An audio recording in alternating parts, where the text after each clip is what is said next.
अब आइए हमारे बीच एक नए मेहमान तशरीफ फरमा है API विजय यादव साहब। इनका इस्तेमाल करने के लिए मैं sir Syed Ahmed Khan Urdu primary school के सदर मुदरिस शेख जावेद शेख अहमद साहब को आवाज़ देता हूँ कि वो आए और इनका इस्तेमाल करें।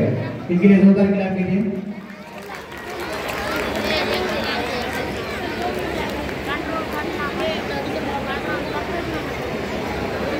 तालियों से इनका इस्तेमाल करें।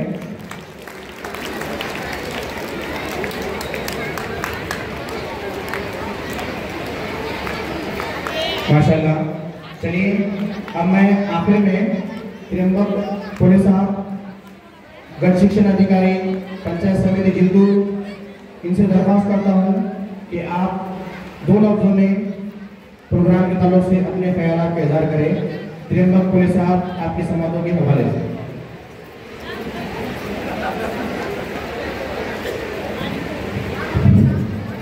अच्छा, सर सैयद अहमद खान उर्दू प्राथमिक शाळा या कार्यक्रमासाठी विचार मंचावर उपस्थित असलेले सर्व मान्यवर, कारण सर्वांची नावं सत्काराच्या वेळी घेतलेली आहे, सर्वांचा सत्कार केलेला आहे, त्यामुळे परत एकदा सर्वांचा नामोल्लेख करणार नाही, सर्वांची माफी मागतो। तर या कार्यक्रमासाठी उपस्थित असलेले माझे सर्व बंधू आणि भगिनी आणि माझे सर्व प्रिय अतिप्रिय विद्यार्थी मित्र यांना माझा आदाब, सलाम, नमस्कार। खरंच पाहिलं तर वार्षिक स्नेह संमेलन हे शाळेचे त्योहार असतात।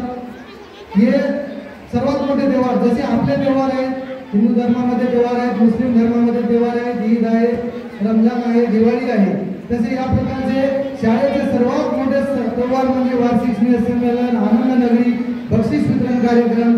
या कार्यक्रमाचे विद्यार्थी, माता पालक फार आतुरतेने वाट पाहत असतात। आपल्या मुलांची कला, आपल्या मुलांच्या अंगी जे सुप्त गुण आहेत त्यांना कुठेतरी एखादं व्यासपीठ मिळावं आणि ते व्यासपीठ उपलब्ध करून दिले सर सैयद अहमद खान प्राथमिक शाळांच्या सर्व शिक्षक वृंद, मुख्याध्यापक, त्यांचे शाळा व्यवस्थापन समितीचे अध्यक्ष, सचिव, सर्वांचा भरपूर धन्यवाद देतो, आभार व्यक्त करतो। कारण हे मुलांमध्ये एवढे सुप्त गुण असतात, मुलं सतत क्रियाशील असतात, त्यांच्या क्रियाशीलतेला वाव देण्यासाठी कुठेतरी संधीची गरज असते आणि ही संधी म्हणजे फार मोठे, जसे त्योहारामुळे आनंद निर्माण होतो, जीवन जगत असताना जसे त्योहार येतात तसे त्या त्योहाराची आपण वाट पाहतो आणि त्या त्योहाराला आपण सजतो, धजतो आणि आनंद व्यक्त करतो। त्या प्रकारची मुले सजून धजून आलेली आहे, त्यांना त्यांची कला सादर करायची आणि तुम्हाला ती पाहायची। त्यासाठी तुम्हाला मला ऐकण्यापेक्षा त्यांची जास्त आवडती तुमच्यामध्ये आहे की आपल्या मुलांचा परफॉर्मन्स पाहावा। खरं सांगायचं म्हणजे आता जे पारितोषिक वितरण केलं, मुलांना गुणवत्तेबरोबर, अभ्यासाबरोबर त्यांच्या अंगी जी वेगवेगळी कला आहे ती सादर करता आली पाहिजे, मुलं आनंदाने शिकली पाहिजे। आम्ही तर तालुक्यामध्ये तेच वातावरण तयार करतो की मुलं आनंदाने शिकली पाहिजे। यासाठी शिक्षक सुद्धा आनंदी राहायला पाहिजे, पालक सुद्धा आनंदी राहायला पाहिजे, आई वडील सुद्धा आनंदी असले पाहिजे। जर आनंद चौकडे असेल तर गुणवत्ता निश्चितच येईल। पहिला विद्यार्थी, माझ्या मते जे आज पहिल्या मुलींचा आपण सत्कार केला, असा प्रत्येक विद्यार्थी हा पहिला झाला पाहिजे। प्रत्येक विद्यार्थ्याची क्षमता सारखीच असते, फक्त त्याला संधी देण्याची गरज असते। ती संधी शाळेने दिली आणि यामध्ये मी येऊ शकलो। खरं सांगायचं म्हणजे इथे येऊन मला फार आनंद झाला, एवढा आनंद झाला की एवढी प्रचंड गर्दी, एवढं प्रचंड पालक, एवढं प्रचंड माता भगिनी मी पहिल्यांदा पाहतो। आम्ही तालुक्याचा कार्यक्रम घेतला, आमच्या कार्यक्रमाला एवढी गर्दी होती, पण आमचा तालुक्याचा कार्यक्रम होता, तुमचा एका शाळेच्या कार्यक्रमाला एवढी गर्दी आहे, तुमचं कौतुक करावं तेवढं कमी आहे। आणि आज मला या सर्वांनी ज्या पुरस्कारासाठी सन्मानित केलं, खरं सांगायचं म्हणजे अहिल्यादेवीच्या नावाने पुरस्कार मिळणं ही फार मोठी गोष्ट आहे।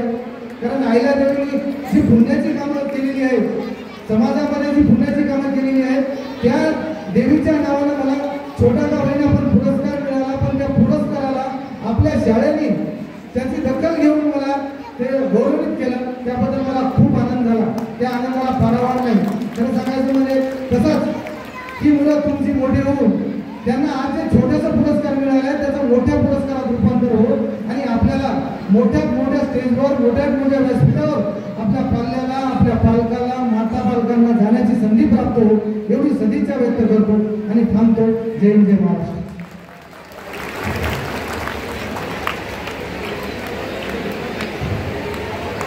बहुत बहुत